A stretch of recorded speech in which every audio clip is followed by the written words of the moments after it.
T-minus 10, 9, 8, 7, 6, 5, 4, 3, 2, 1, 0. And liftoff of Space Shuttle Atlantis. Mission to build, resupply, and to do research on the International Space Station. Houston now controlling. Atlantis begins its penultimate journey to shore up the International Space Station. Atlantis now in the proper alignment for its 8.5-minute wind of orbit, 4.5 million pounds of hardware and humans taking aim on the International Outpost.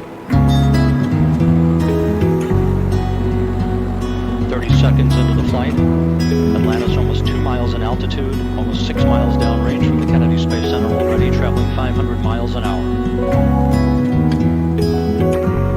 The 3 liquid fuel main engines